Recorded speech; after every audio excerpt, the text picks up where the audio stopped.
खासदार इम्रान प्रतापगडी हिंदुस्थानचे नवीन अब्दुल कलाम.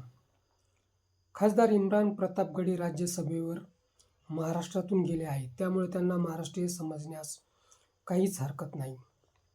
ते खासदार जरूर आहेत, पण त्यांनी शाहिरीतून हिंदुस्थानचा संपूर्ण इतिहास सांगितला.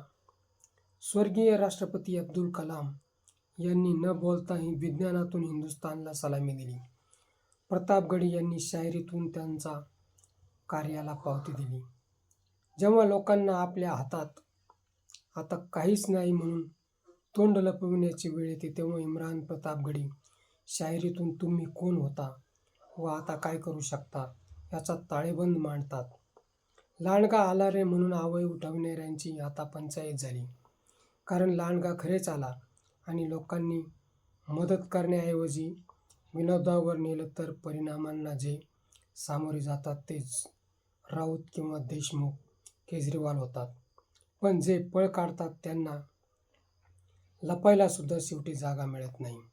भल्या भल्यांची धार सुटते ते चवळी पावली छाप कशात जमा. इम्रान प्रतापगडी हेच सांगत आहेत. मित्रो, हा व्हिडिओ कसा वाटला ते कमेंट बॉक्समध्ये सांगा आणि ॲक्शन मराठी चॅनलला सबस्क्राईब करा. इम्रान प्रतापगडी हे अब्दुल कलाम यांच्याच पावलावर पाऊल ठेवून जात आहेत का ते कमेंट बॉक्समध्ये जरूर लिहा.